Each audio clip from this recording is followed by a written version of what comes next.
Oh, you're not paying attention. You missed a tutorial. Their utility billing deposit refunds. Just Anywhere. I just wanted, it doesn't print out a voucher, so that's why I wanted to print out something.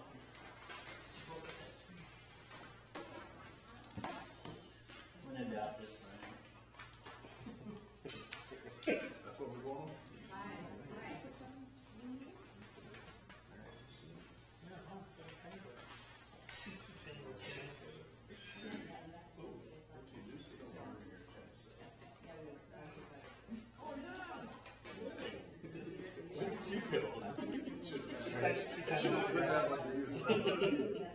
You would prefer to sign this one, actually.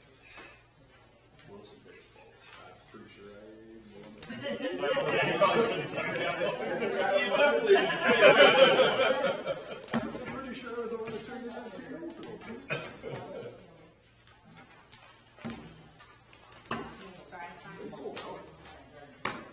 With the pandemic stuff, how do you do it?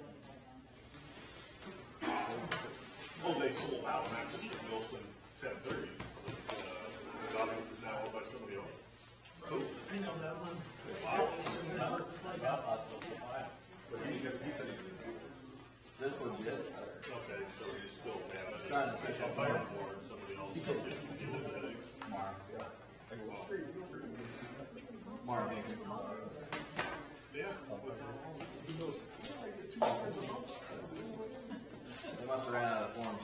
They must have, but I think Steve, I'm making Steve sign off on all of them and approve them, so as long as he does that, right?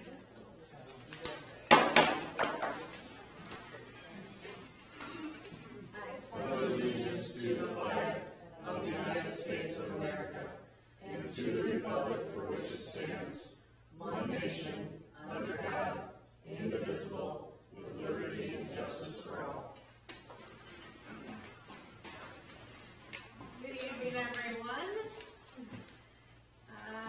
First item is the approval and/or addition to the agenda. Looks like we have quite a few here. Mayor, we have several revisions tonight. Under public hearings, we'll have no public hearing tonight. That was noticed for 7 o'clock, not 8 o'clock, so we need to make sure that we reschedule that in August. We're adding the minutes of July 8th special meeting. No city engineer report tonight, which is on vacation this week. We're going to delete intergovernmental agreement with the city of Hartford, as well as the swimming pool attendant. We're going to keep C. And then we're adding part-time police officer in the personnel. Motion to approve with the additions and amendments. Second. Motion second, discussion? Could we add executive session for personnel? Sure. Is this the time to do that? Mm-hmm.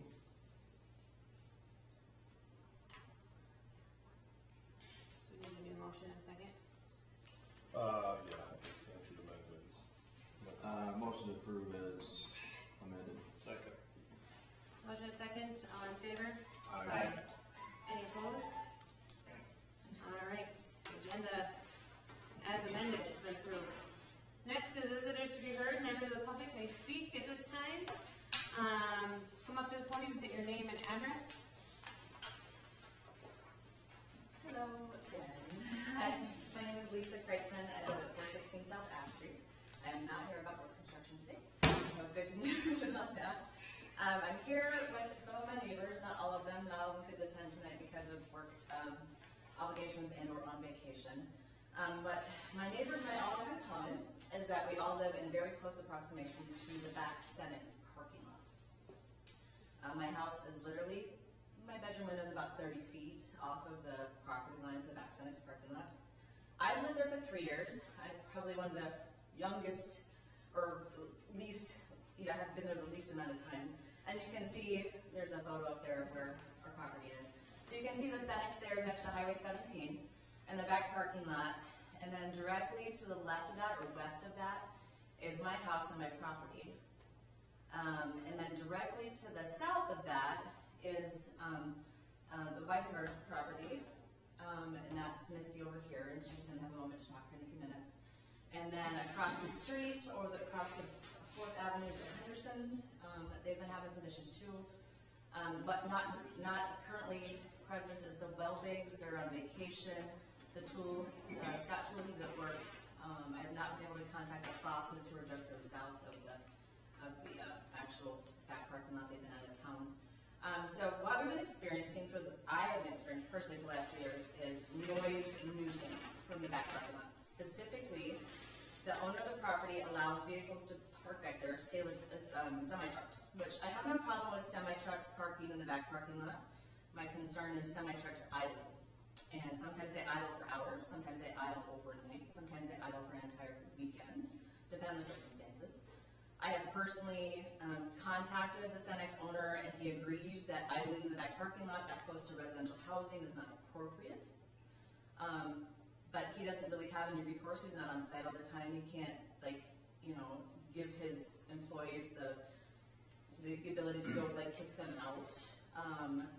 I've gone and knocked on doors before, semi-truck doors, and asked them to leave, which really shouldn't be my responsibility. Sometimes it works, sometimes it doesn't. I've even had livestock trailers parked back there. I was out a couple months ago with my in-laws that were in from out of town, enjoying time on my back deck, and a hog farmer with his load had parked his truck back there. And it was the smell was just deafening. And so our concern is that we have no legal recourse. Every time I've ever attempted to contact the non-emergency police line, I'm told every single time, this is not enforceable at all, and there's absolutely nothing that we can do to help you. And so I'm here tonight to hopefully start a conversation about what we could possibly do to eliminate this nuisance. There's a couple ordinances on file that are very vague in general. One of which is Chapter 3.01, Nuisances, Paragraph G, unlawfully doing an act or omitting to perform a duty which act or omission annoys, injures, or endangers the comfort, repose, health, or safety of others in any way renders other persons insecure. It's just vague, right? It's just too vague. There is another ordinance that I was managed to find that specifically states that any vehicle cannot park in any of the following places except where necessary to avoid conflict with other traffic. It includes unimproved or non-hard surface roads. That includes loose gravel or stone, which the entire back Lennox parking lot is loose gravel. Also, that loose gravel has to be adequately maintained to provide a dust-free surface and adequate drainage. The dust-free surface is not particularly bothering me just because I have that tree belt there that kind of buffers me from that, but I know the Jacobsons have been dealing, and their neighbors have been dealing with a lot of dust overflow onto their homes because it's not very well maintained. I did take decibel levels just for to help it support my concerns here. So inside of my house, air conditioner off, no TVs, no barking dogs, no other nuisance noise. I was getting decibel levels in my bedroom with one single semi-truck. Now, mind you, there's multiple times there's multiple semi-trucks idling at one time, but I had one single semi-truck idling, and the decibel level inside my bedroom was 59 to 64 decibels. The EPA says that anything above 45 is considered a nuisance and a damage to my health. Outside, I got a max of 76. That's with my air conditioner off, no lawnmowers running, no other vehicles driving by. The EPA says the outside decibel level should not exceed 55, and I was getting 76. So I don't know what to do from here because I feel like my hands are tied. I can't get law enforcement involved. I'm tired of knocking on semi-truck doors. I don't know what else to do. This is not a typical situation. I bought the back parking lot of a gas station, but this gas station is not a truck stop.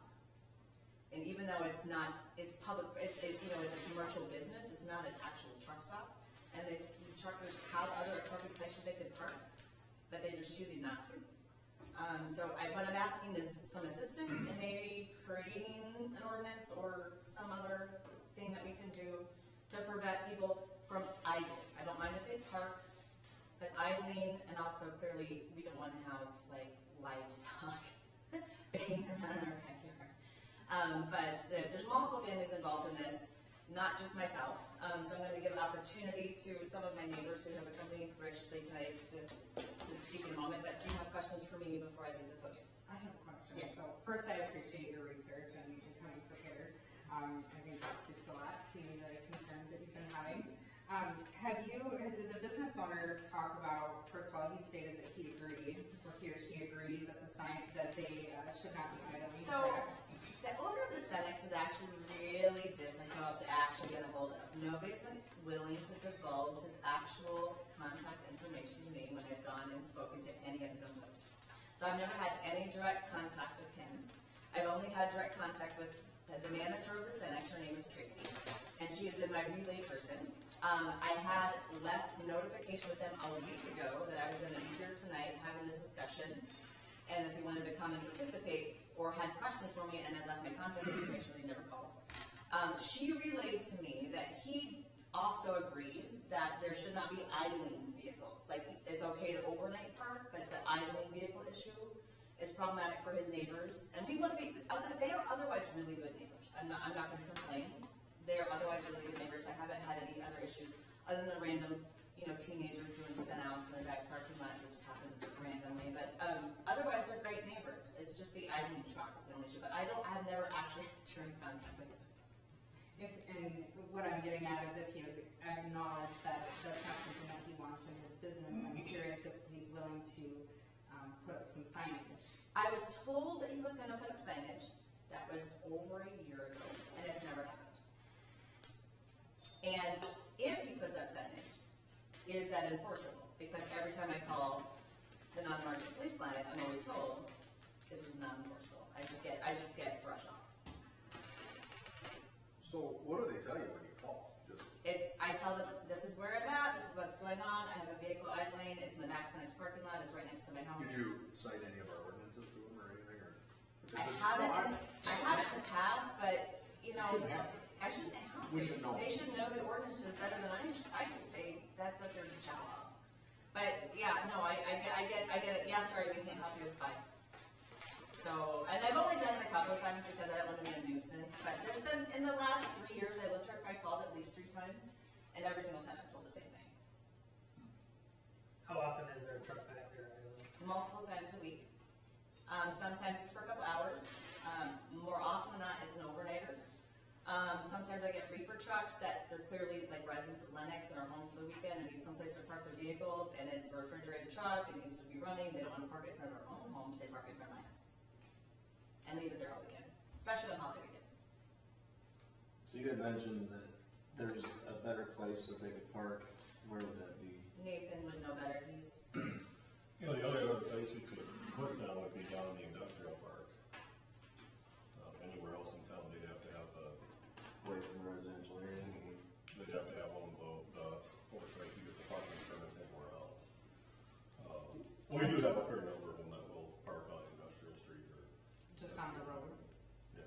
And there is an actual Lennox truck stop at the Canton exit, where there are no residential homes anywhere nearby that have services and everything else, where they could park and their family could come pick them up whenever. That's probably inconvenient for them. That's probably why they're parking in the back of the parking lot.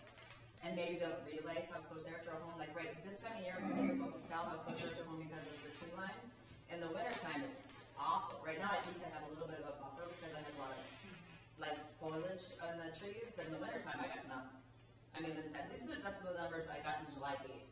If I took those decibel numbers in like December or January, I can guarantee they're higher. Is it a repeat customer or is it the same? All different trucks, or? Lots of different trucks. Sometimes they're, just passing through. Sometimes they're, I've taken pictures of license plates. I've called their companies. I'm like, hey, your driver's, idling in an inappropriate place. I never get a response. Nobody seems to.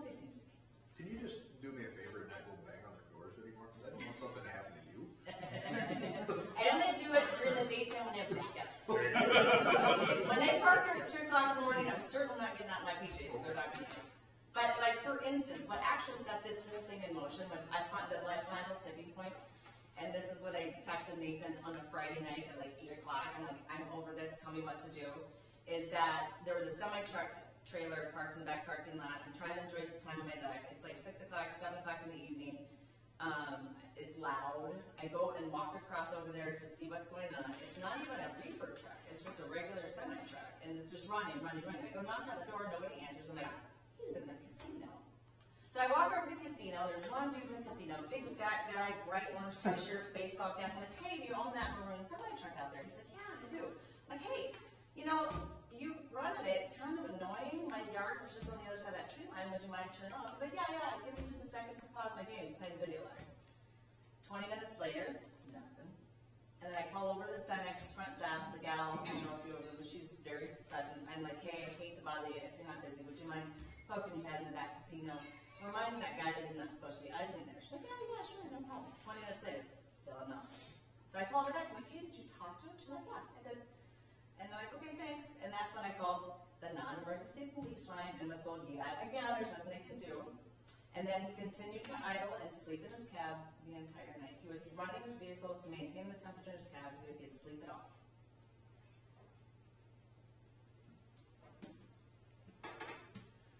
And then I get to listen to it all night long. So I don't know what the solution is, and that's why I was here today, just to like open a conversation about, is there, how can we solve this? Is it because it's on private properties, if there's just nothing to do with it? I'd like to hear more from Will about Yeah. more. Jason,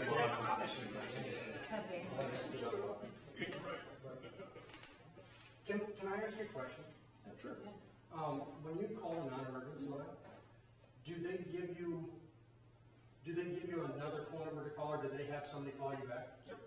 Okay, so our non-emergency number goes to our dispatch. I don't know why our dispatch would ever tell you there's nothing they can do about it, because it's not their job to tell you that, first of all. It's my job. I'm the chief, or the officer that's on duty.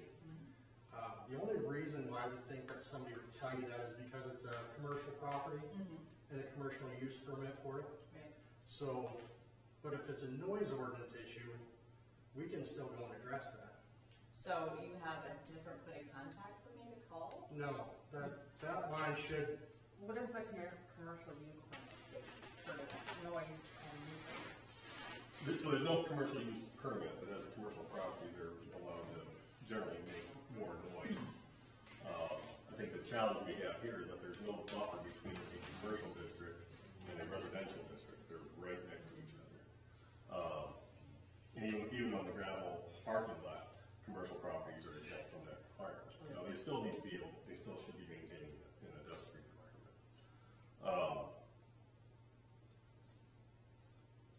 I'd like to talk with Chief Erickson about this a little bit more, because I wonder if we can't handle this under a nuisance ordinance, but we don't have a specific decibel that we're citing. Well, it says, what does your ordinance say? Any Annoy, just for It's really vague, but it's just basically if it's annoying, if it's a nuisance to people or property, It might be.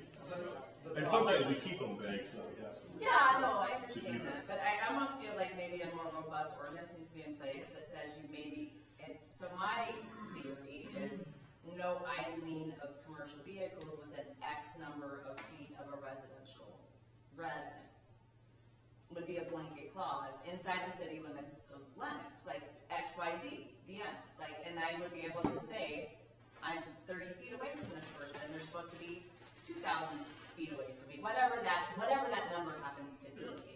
I don't know, but that was my thought. It was like maybe if there was an ordinance place that specifically gave guidelines about where idling, that would give them permission to idle over in the industrial park because there's no residences close enough that would be bothered by the noise. So when Lisa and I first talked about this on that, I don't know what night it was. I know. I had been so good. I was like, you don't have to respond here right away, but I need to vent right now. When we first talked about this, we thought, well, maybe this would fit best under a zoning ordinance, because it really applies just to those commercial properties that we have, butting up against residential properties. And it's unique to this city. It's just unique because our zoning is a little different than most. Really the only other place I think we're going to run into something like this is going to be like Sunshine and Ace. But there's a bit of a buffer there with the water tower and with the new detention ponds over there. Yeah, this neighborhood is just. I'm not sure how close they actually And I know it's free, and I know I'm asking for something, but it's clearly bothersome, not just to me, but to the neighbors that have shown up with me tonight to support this issue. this something we need to just? Yeah, I think I'd like to just, look into this a little bit deeper, see what our options might be. If there's any, I don't know of any other communities that are addressing this. Have you tried calling Eric? Yes, I've talked to Eric. And what's his name? He's the regional manager. Yep. For that. And, yeah, The he's, guy we know. I think he's understanding of the situation, he doesn't like, They don't at give the us same any time, problems. he's gonna be kicking out customers. Thank you. Yeah. I think it's a hard position to put him in, but if we have something we can enforce. And we don't necessarily mind the parking of vehicles back there, as long as it's not hazardous material, livestock, and they're not idling. It's not a bother to any of us. Like, park back there, that's fine. Like, it's a parking lot, I get that. But you also, they need to remember that they're 30 feet away from multiple residences, so. All right. Mr. Jacobson, would you like to talk about this last issue? Okay, so Mr. Jacobson has a slightly separate issue with the same pretext, but doesn't bother me, so I'm gonna allow him to have a conversation, because it's a little bit different than what I do. Thank you, Lisa. Yes, thank you.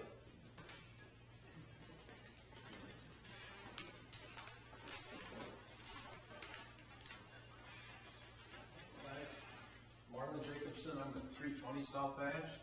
That would be directly north across the street from this parking lot. A lot of that noise at night is a problem. Not as bad for me because I can't hear good, but it is a problem. There's hope.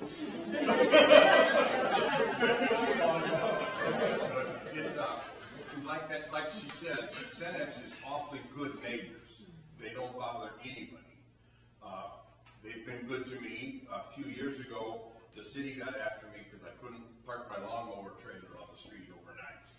So I went over there and asked them, and they just let me park it over there in the gravel. No problem. They've been good to us.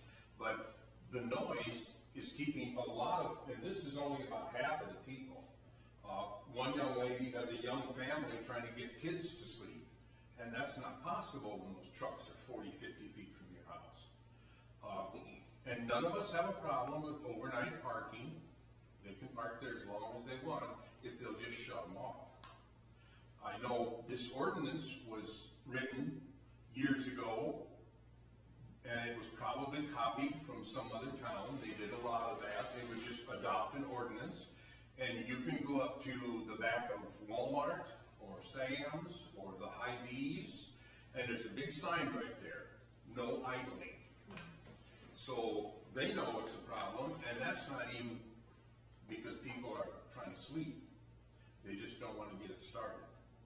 But the noise, or the dust, is a big problem for my wife and I, because the wind is always out of the south or the southeast. And our house is dirty. We can't have a window open in winter or summer anytime. You have to rely on the furnace and the air conditioner, because if you had a window open, you would never be able to see anything in your house. You go right east of me, a lady lives there with a white house, white plastic siding.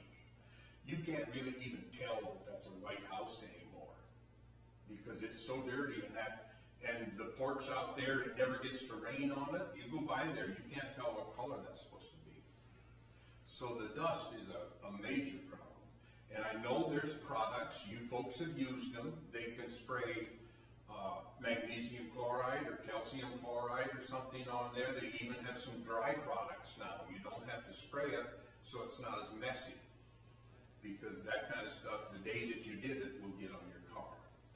But there's many things they can do if they would just have the incentive to do it. But I feel Will answered a lot of my questions when he said, you're not talking to us when you call that number. So if that's one of the loopholes, he's not getting told about it. But I do think that you have a strong enough ordinance if you wanted to enforce it. And if you enforce it, they say, no, you can't do that. They take you to court and they beat you. There's nothing lost. But you could enforce the ordinance for years to come, forever. And nobody's ever going to take you to court and fight about that. That's how those laws get tested. Okay? I appreciate that you're willing to listen to us and that you're trying to come up with ideas. And if there's anything we us know, but, we would really like to see that problem solved.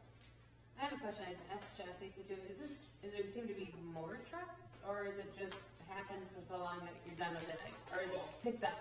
As time goes on, I would say, the last 2-3 years?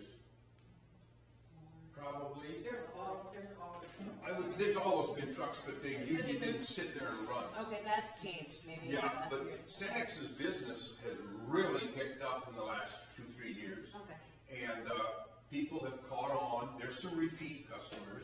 Sure. Some of them hauling, crushed up cars and stuff. They'll spend their night there quite often. And different kinds of trucks, but, most of them would probably, if they were told they can't idle all night, they'll probably just move on. Because I'm sure that this isn't the first place they've ever been told they can't idle their trucks. But it's just that they never get talked to, so then they remember that, you can sleep in Lennox. Yeah. All right. But we can't. Thank you very much. Thank you. Thanks, That reminds me of our last planning commission meeting. Planning commission asked us to study this crushed asphalt, gravel, stone ordinance and figure out the best way to draft a new ordinance that would apply that a little more uniformly. So I think there's plenty of work that's going to have to be happening here.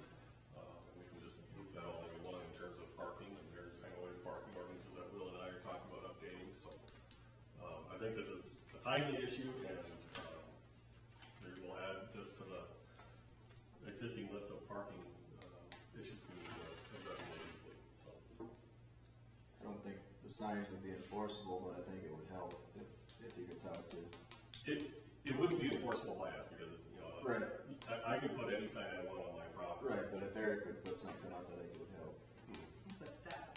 Do you not feel like we can enforce the ordinance that we have on the books now currently? It'd be very difficult with the way that zoning is permitted that business, being a commercial business, and what that permit allows him to do on that commercial business. What that And allows. who is in violation of it? Is it the truck driver or is it the permit holder? There's a lot of gray area in there. So the driver himself can't be responsible for a zoning violation because they don't own the property. But isn't this an ordinance? Isn't it just like you can't park within 15 feet of a corner? I mean, isn't it? You can treat it as a nuisance. I think we have room in there to treat it as a nuisance. But then that's to get to you. And if the calls aren't getting to you, then we can't do So anything. we need to have a conversation with dispatch and say we need to get some. All calls need to go to the police department. This is the first time hearing about this, so this is really just kind of blindsided me, hearing that she's called numerous times and I have never once heard. Now, don't get me wrong, in the past we've had these complaints about these trucks. I mean, I've been out there, I've talked to many people that live in that area about these trucks that park there. But if I don't hear anybody for 2 years complain about it, I don't necessarily think it's a problem at that point, so. And I've just 23 years of living there, and I work overnight, so I hear winter time is 20 times worse. It's like I swear they're right next to me. Mark. I know you're talking about if it's not enforceable because it's commercial property or something, being commercial property doesn't forgive you from a noise or nuisance ordinance. It does some things, they can do things, they can have tin on their roof and we can't, but it doesn't forgive you from a noise or a nuisance ordinance. That's for everybody in the city of Lennox. No, I was just saying that if they put those signs up, it's not like they can ticket the truck drivers because of the signs. Right. It's got to be our ordinance that's got to cause that. Yeah, the truck driver is the one that's breaking your ordinance, right? Yep. Yeah, it's not the guy that owns the Right. correct. The truck driver is at fault. So we should be able to enforce that, shouldn't we? Because it says in our ordinance, annoying, doesn't it? Yes, Yes. anything that annoys or irritates. Well, I'm concerned that it needs to be more. I'm Go I was gonna say, can't take them to my house. But who do I contact when it's 2 a.m. in the morning and a semi-truck is idling in my back at 30 feet from my bedroom window? And I need somebody to take care of it. I would say Billy or Brittany would be. Yeah. They're award. Their cell phone numbers are on the website. Going right below. Contact our dispatch and find out why those calls are not dropping off. What again? We have 25. Yeah, it's not, I don't know what it's doing. I'll get a lot of that noise by me. I'm gonna get some. Might as well get posted on the front of the show. All right, is there any other visitors here? Yes. Hello, my name is Emmett Rice-Stropper. I reside in Sioux Falls at 915 South 4th Avenue. I'm visiting your town tonight. Correct me if I'm wrong, but it sounds like the medical cannabis ordinance is kind of kicked off for zoning. Did I hear that? Yep. So if I can just speak now since I'm here for a couple of minutes. Sure. So I've been in the cannabis industry for close to 10 years now. And one of the things I've been doing is collaborating with all the local governments. I was also up in Pierre for the legislative session and just trying to be as involved as I can be to share, my perspective. And if you need a face for the industry, I know this is new for South Dakota. Well, it's me. I've been involved in all aspects of it.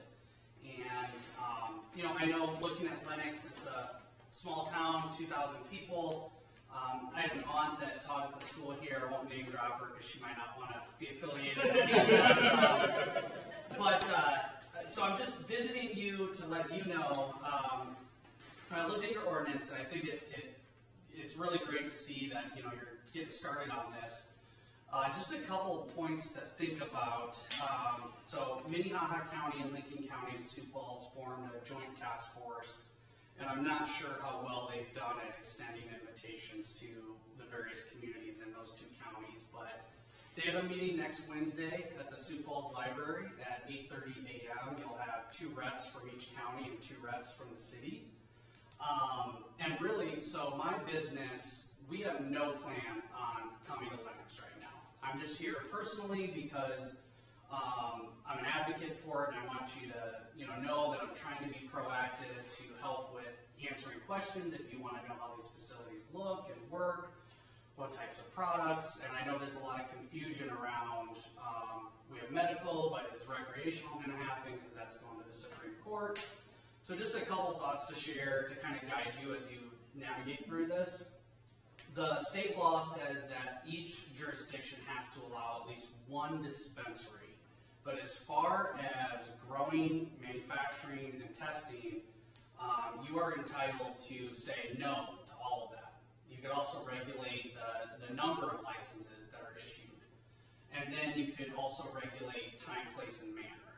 And there are some examples. Of course, the Municipal League has offered a moratorium to just kind of send a message now that the laws are in effect that cities are not accepting license applications until the state has a program up and running.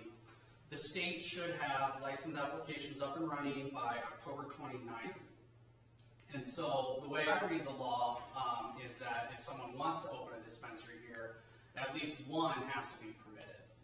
Was that a good idea or a bad idea? I don't know, but I'm just here to kind of share that information. And yeah, I'd love to answer any questions. What does the federal government, what does the federal law say about marijuana? So doesn't that kind of supersede any state or local laws? It's supposed to. So federal law, cannabis is scheduled as a Schedule I substance under the Controlled Substances Act.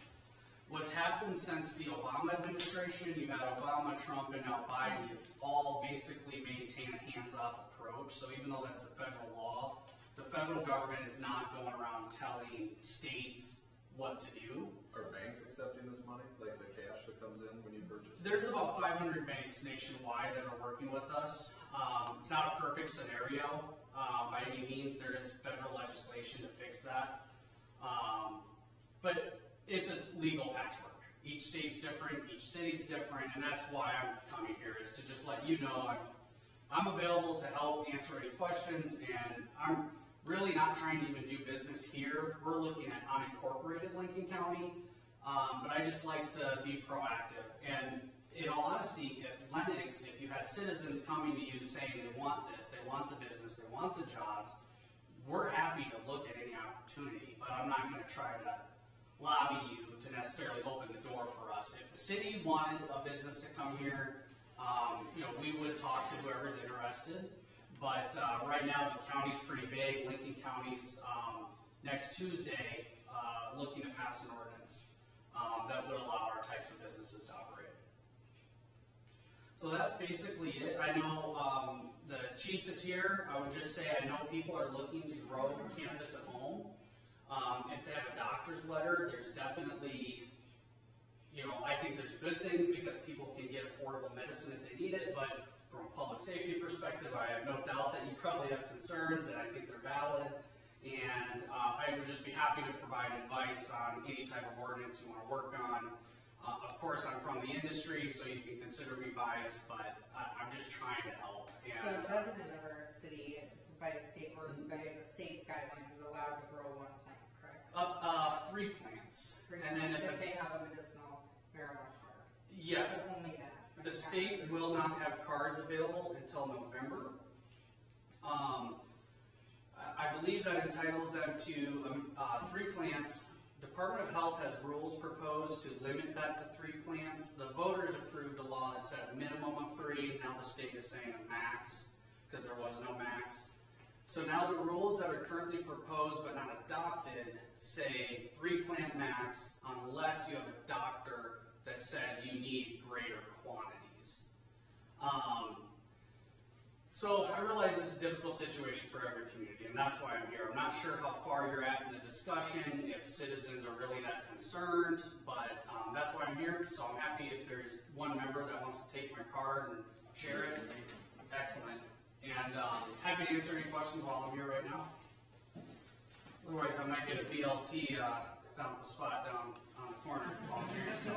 I'd recommend the Chislik. The Chislik? Alright, sounds good. It's also national ice cream. I'll also just say it's really nice to see when the citizens come out and the elected officials are very collaborative and proactive. I've been going to Sioux Falls City Council meetings and I really appreciate their efforts, but usually there's a timer. I got 2 minutes at the podium and I don't see the back and forth like in real time, so I think you guys are just doing a really good job. Just wanted to share that too. Thank you. Thank you so much. All right. Excuse me. Any other visitors tonight? All right. Oh, Misty. Sorry. Misty, 420 South Ash. I just want to say that Lisa is spot on.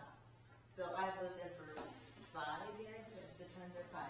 So my bedroom is directly next to the fence of our house. So I actually am closer than Lisa is on our bedroom. So we do hear it quite often. And with the decibels that she found, I can actually feel the trucks run in my twin's bedroom, which is way across the house. So we do have concerns about it also. Lisa is the one that brought it up. I just wanted to show my support for Lisa. So thank you for hearing us. Thank you, Misty. All right. Anybody else? Okay, on to consent agenda. Motion and a second. Is there any discussion out there? Roll call. Doherty? Aye. Bowers? Aye. Riley? Aye. Mauer? Welch? Swear? All right, consent agenda is approved. No old business. Moving on to new business. Annual report. Okay, here we are. Okay, so the annual report, I think you all, if you had a chance to look at it, going from cash to accrual has been an interesting time. Let's just put it that way. So the annual report that you're seeing is probably a lot more than what we had last year, because it's accrual versus cash.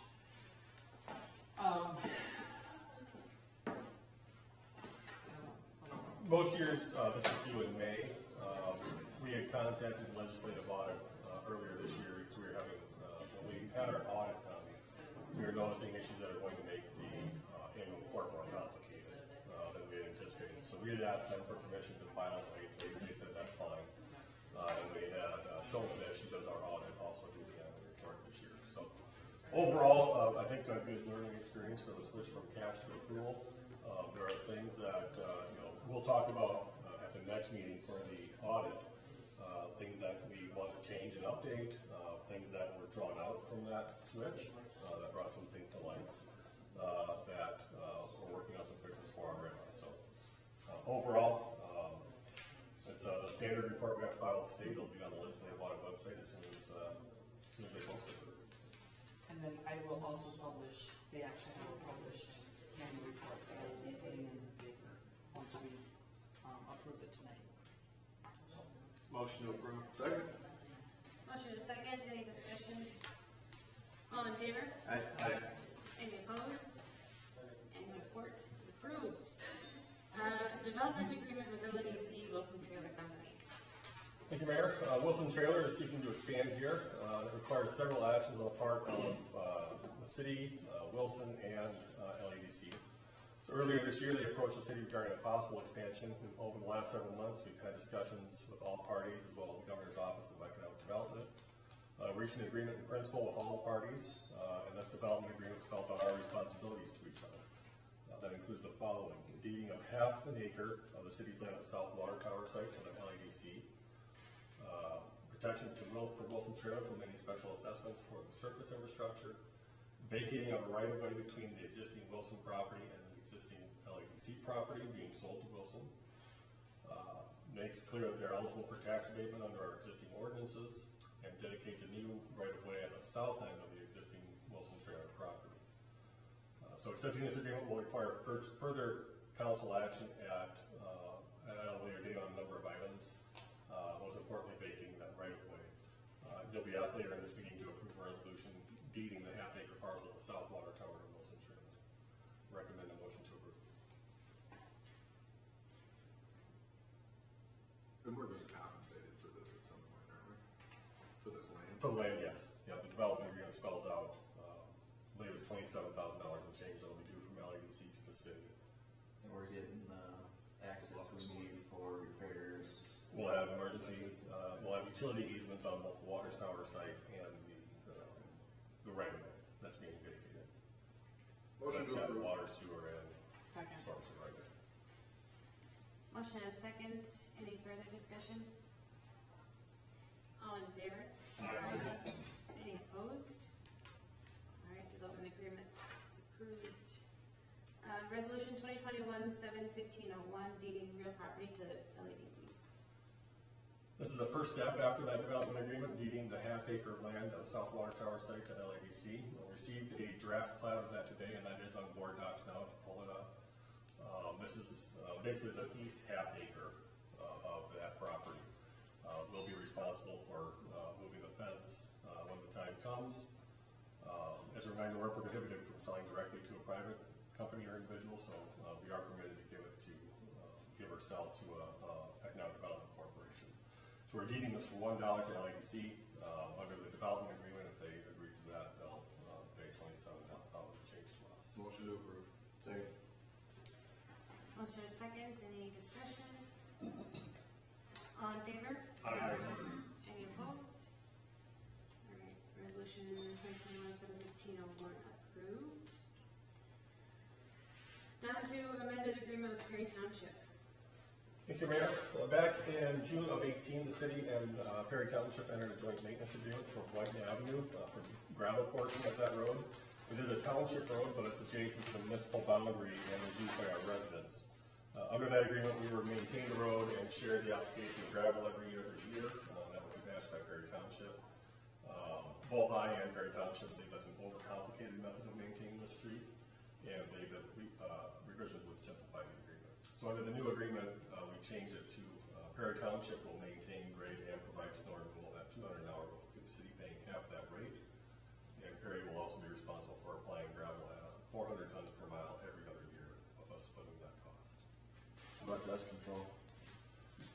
There's no agreement in there for dust control. Can we add it? You can. How much would it cost us to dust control that? I could look into that. Like, do you think? No idea. No. Is there a problem with that? Yeah. Yeah. There's a problem with dust up there for a couple residents.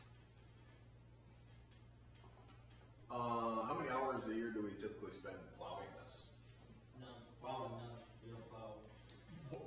Perry Township is responsible for the winter. We maintain during the summer. Well, so if we maintain during the summer months, it says here we're gonna pay half of maintaining it the entire year now. Correct.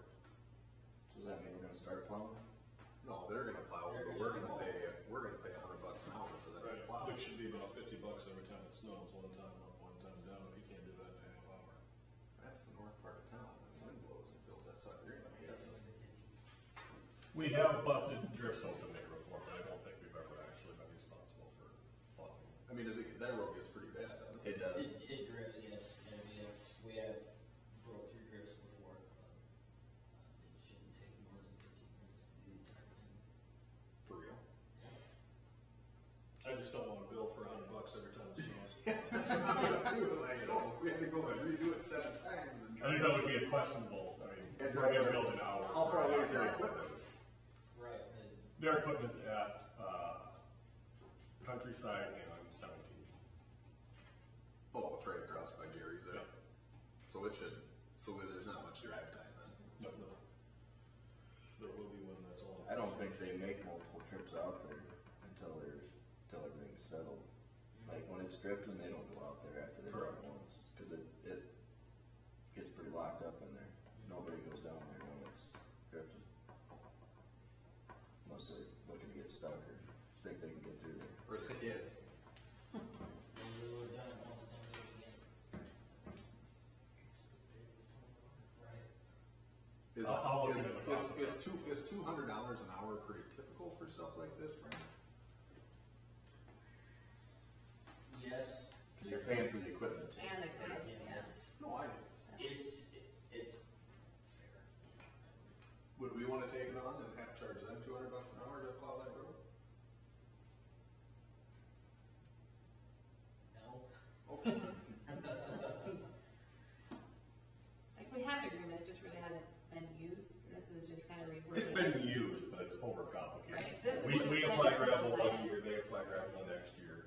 That's why they're doing it, it's their road in the first place, we're simply sharing the cost, acknowledging that our residents do use that road. Motion to approve. Second. Motion is second, any discussion, further discussion? So is there any, looking into the future, when that would be part of Lennox and we would take it over? I mean, obviously it's close. Yeah, if we were to, one of the discussions we've had in the past has been if Quaker were to expand or do something new out there, I think it would be very useful to have a northern truck route. Right. The problem with sending it down Boynton is that you're sending it through a residential area first, and then through a country section of agricultural. Well, and isn't that road just beat apart too? I mean, isn't it in pretty rough shape? There's a little ditch, there's not a whole lot of crown, it's not a I great. don't remember with Phil Wolf talking Another about how area. big of a Yeah. beat up road that was. It's a drainage nightmare. Yep. I don't think we ever. There's areas we have to avoid all spring, we can't even get a grader in there, it would get stuck. It needs a lot of material. You'd be better off going a mile north and making that the truck route. Yeah. Go around it. I will look into dust control costs as well, I don't know what that's going to be. You know what it looked. Yes. Oh. Yeah. I know, I was just curious. Any further discussion? Like using chloride. All right, we have a motion and second, all in favor? Aye. Any opposed? All right, amended agreement is approved. Next is public record requests. This item was requested to be added by Alderman Riley and Alderman Mauer. I think they could probably describe it better than I can, but this discussion will center around what law enforcement records is it appropriate to release or not release. So I think there's a lot of room for discussion there. I think there's, right now, we typically don't release anything that we don't have, that the law says release it. I think there are good arguments for that. At the same time, we've talked over the last several years about transparency and openness and how we want to provide as much information as we can. And so when you come to some of these areas, those two things can butt up against each other, and we have to decide what is appropriate to release and what's not appropriate to release. So, I don't know, Chad, do you want to talk a little more about where you're coming from on this? Yeah, just kind of had an incident happen where I think some public, what I would assume would be public records were requested, and it was shut down that they weren't available, even though there was no active lawsuit going on or anything like that. I mean, no correspondence on reported incidents that haven't been rectified, and I don't know, it's just, I think it's something that we need to be transparent. If the public, if any one of our citizens asks us to provide any information, I think we owe it to them to provide it. I mean, it's their police department too. I struggle with paying the bill for it. I struggle with public record. To me, It's public record. public record, it's public. I realize there are some laws, but I mean, I think Marcy's law has probably muddied the water on that, It has. and I'm sure we have to that's a different deal than maintain this law, privacy isn't it? with that. Not necessarily. I think when you look at Marcy's law, and Will can probably explain this better than I can, but whenever there is a crime with a potential victim, we have to protect that victim. So there's certain information that we can release and can't release, right? Protecting the crime. Let's say a crime happens at X address, and based on that address, you can decipher who the victim might be. Well, in that case, we can't even disclose on the report or on the, let's say we release a call log, we can't release if that's the exact location of this incident. So there are things from Marcy's law we have to take into consideration. Is that why we're holding back on releasing at this point? That's not my understanding, though. My understanding is that in the past, if it's not required to disclose, we do not. What's But making, there's a number of records that are required to be disclosed by. But they're allowed to be disclosed, correct? Correct. Does someone have to invoke the Freedom of Information Act? Would not apply. So my question is, if we are allowed to, and it does not jeopardize any investigation, how do we put this into policy that those will be honored and maybe honored? maybe, I mean, Yeah. if there's, I guess, a good reason why it wouldn't be, I don't know what that would be.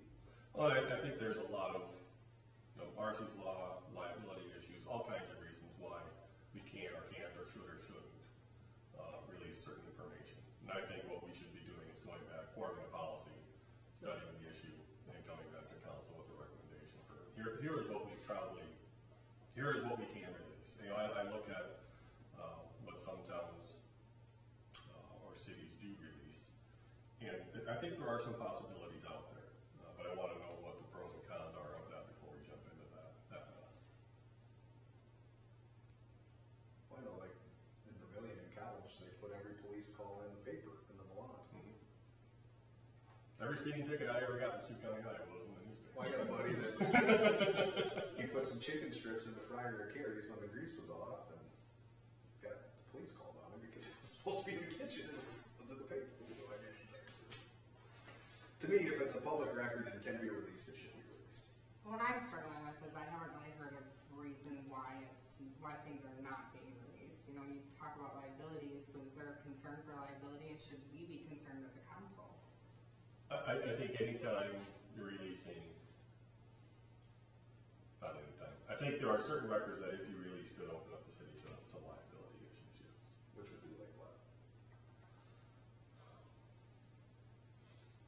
I hate to even start to go into that list. And give people ideas. Gotcha. Okay. I would like to, personally, I'd like to see a policy developed and kind of some do's and don'ts on what we will and what we will not. Just because we've never done it in the past, to me, is not a reason that we don't do it currently. Change is okay. I mean, obviously there's laws that we gotta abide by, but public record's public record, and if we get to provide that to our citizens as council.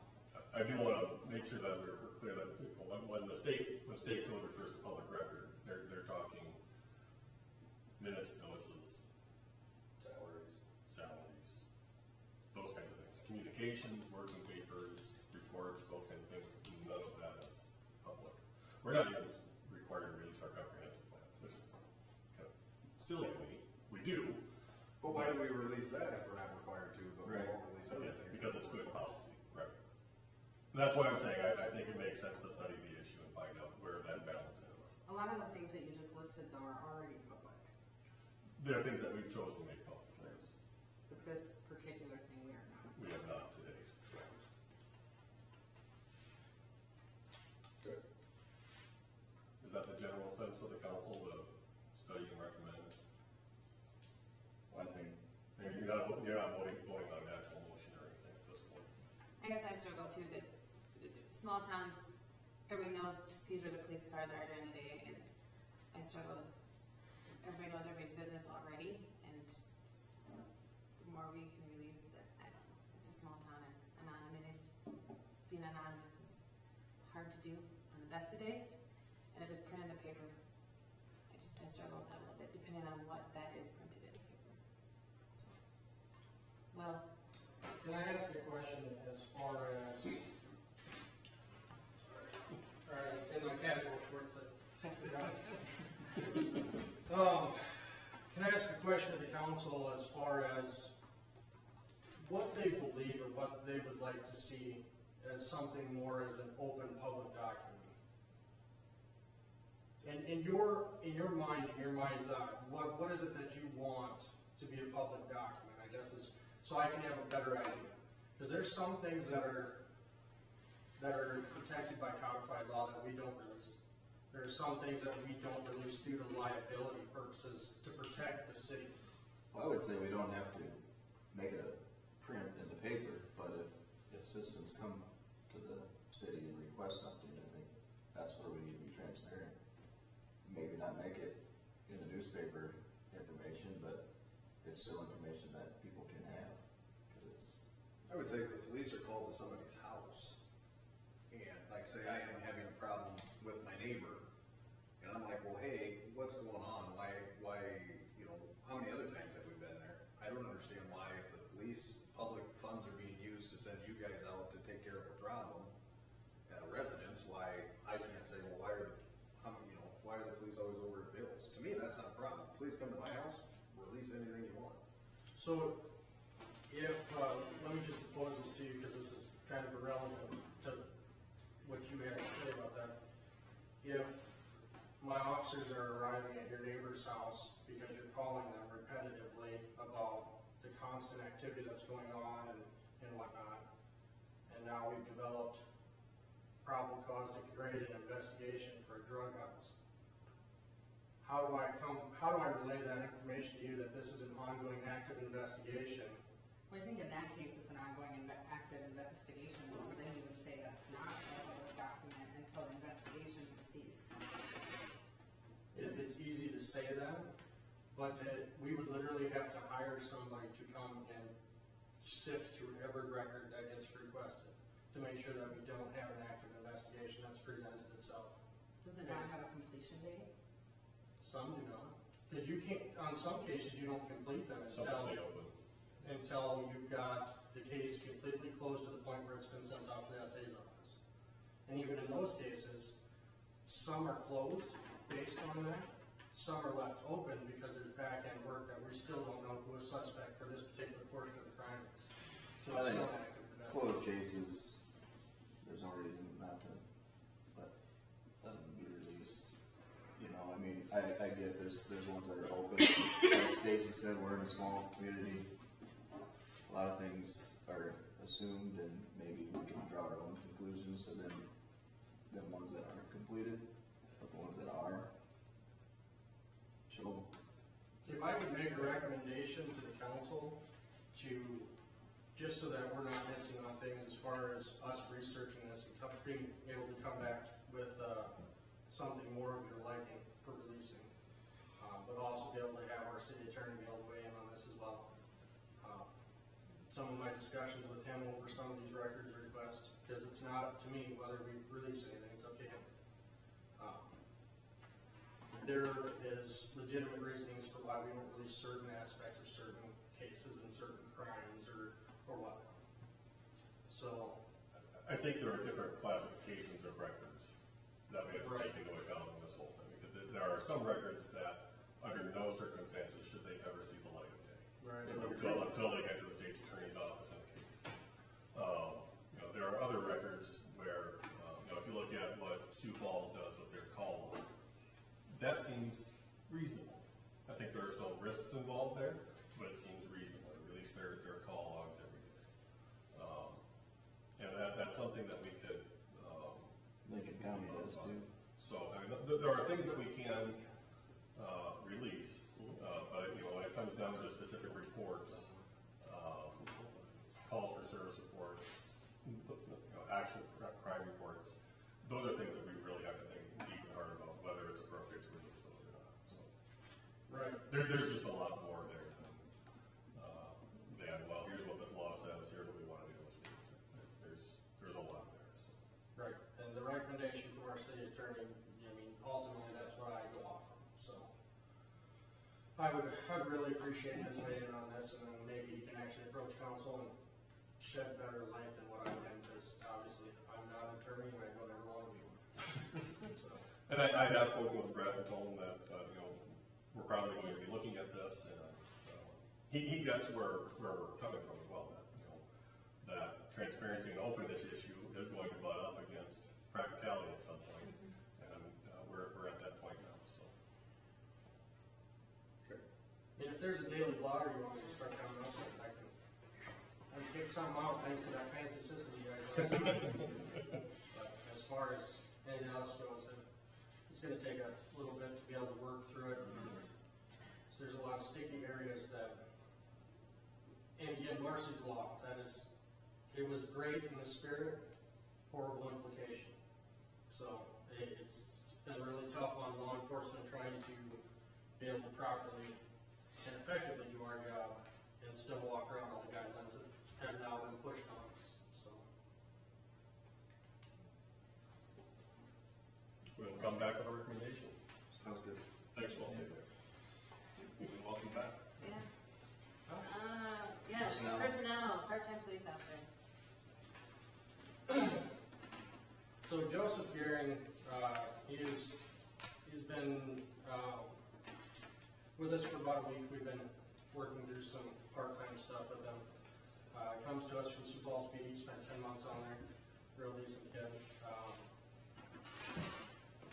I think he demonstrates himself in a way that he really flourishes in a smaller community. I really like his personality, his attitude. He's got an upbeat personality. So I'd like to recommend that we hire him part-time for right now. That would be at $20.98 an hour. Do we have an open part-time position right now? Several. Oh, wait. I figured. Is he currently employed full-time on Sioux Falls PD or? No. He resigned from Sioux Falls PD after 10 months. He didn't really like the environment. Is he part-time anywhere else, or he's just looking to get out? No, he's actually in the National Guard as well. Okay. So he's looking at being deployed at the first of the year. So he's not really looking for full-time employment, knowing that he's got that looming over his head. Motion approved. Second. Motion by second, any discussion? All in favor? Aye. Any opposed? All right, part-time approved. Thank you. Thank you, Will. All right, looks like executive is next. We got this swimming pool thing. I'll look at that. Let's pick that up. Need a motion. So moved. Second. Motion is second, all in favor? Aye. Any opposed?